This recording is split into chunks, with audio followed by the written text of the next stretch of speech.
My name is Ty Trumbull, and I handle the content here at Acquira. Finding a business to acquire is hard. Any advantage you can find over other budding buyers can mean the difference between finding a great company quickly and wallowing in pre acquisition hell for an indefinite amount of time. One of the biggest gatekeepers you'll encounter in that process is the business broker. On the surface, business brokers are individuals or companies that assist in the purchase and sale of small and mid sized businesses. For our acquisition entrepreneurs, accessing brokers to find deals is often one of the biggest pain points. All of our acquisition entrepreneurs will have to deal with a business broker at some point. In fact, a lot of our training is focused on finding the right brokers and disqualifying bad ones. One acquisition entrepreneur who has had a lot of success dealing with brokers is Ken.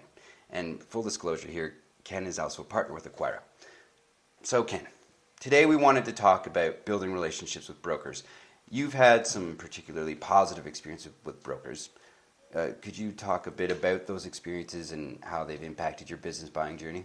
Yeah, I think the first thing is to not minimize the importance of talking with brokers. I think when I originally joined Acquira, I was kind of looking for like a magic bullet or secret formula to like finding a business. Mm-hmm. And really, it's just good old networking and talking with a lot of people, including, sellers directly, but also talking with brokers. And I kind of thought talking with brokers was everyone was doing that, and that it was um, maybe an overused tactic. Mm-hmm. And so when I was encouraged by my coach Daniel, who said, "Hey, you should really," and Hayden, that I should really focus on developing those relationships and getting used to talking to people who were players in the market, starting with like my own local brokers here, would be a really good exercise. I kind of, yawned at the prospect of doing that, but I did it anyway, because I Mm-hmm. trusted them that they've been here and they've done this before and all of that. So that's what I did. I started locally. I called some trends world brokers here locally, had some great conversations, really polished up my elevator pitch about what I was trying to do, and actually revealed some gaps in my investment thesis and what I wanted because they asked a lot of great questions. So I kind of went back to my training, with my investment thesis and what I was looking for. So went back to some of the Acquira modeled training, to develop out exactly what I was looking for and why and what qualified me as a buyer.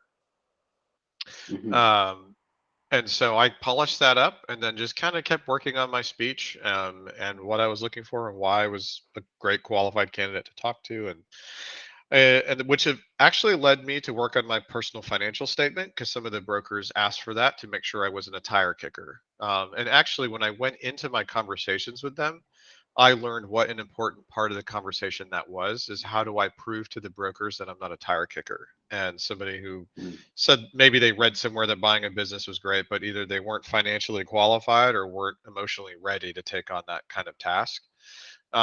And so developing that personal financial statement and then sort of like a resume cover letter, just answering those like really, those pain points that the brokers have right away. They're getting hit a lot now from searchers, search funds, people who are being paid by private equity to go out and find businesses for them, essentially bird dog businesses. They're getting asked the same questions. They see the same people, and some of them have actually refused to do business with them, because of the extra headache that comes with it. So I tried to be approachable, easy to work with, and ended up landing a guy in Florida, that actually pushed back on me pretty hard, and I was just kind of tired of brokers doing that. So I just like pushed back hard myself on why I was a good candidate, and we ended up working out, two deals that actually I have under LOI right now, um, for in Florida. So I think that exercise was super important to kind of, I think I'm answering your question in a long, long way. But that's why thought it was important to talk. That's why I think now it's important for everyone who's searching to actually talk to brokers and network because you really don't know what you're going to Mm-hmm. find. And I found two businesses that were off market at the time, but were about to be listed that had halfway completed, SIMs, the confidential information or what are, I forget what it stands for. I think Mm-hmm. confidential information memorandums. And I got ones that were half done, which I guess are golden because I was the first one to kind of look at them.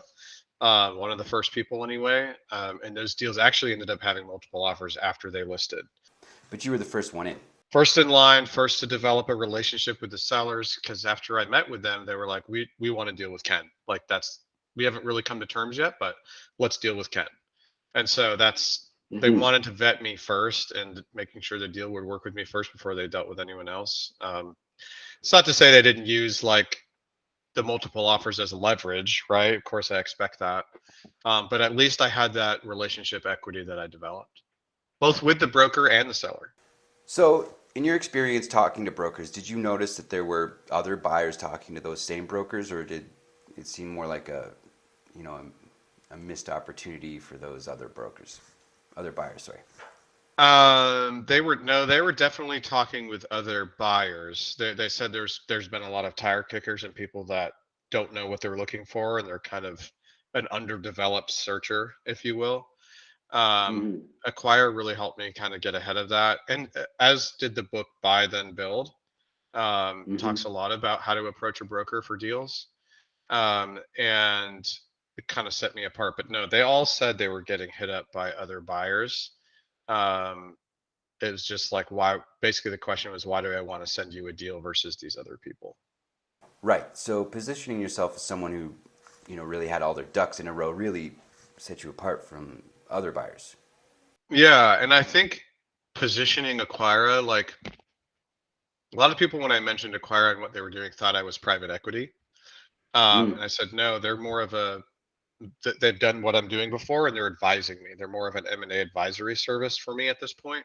And I will be actually buying this business 100% myself, not with a private equity. And that was a big differentiator too. They actually had help. I had a professional service that was helping me and vet deals. And they're like, oh, okay, that makes a lot of sense. It wasn't just like somebody who's never bought a business before was now asking about a business who might end up plowing the deal into the ground and the business into the ground after I buy it. They're like, oh, like you're working with somebody that could help you with post closing and could help you run a business with change management. It's like, yeah, absolutely. So that I think that's actually helped.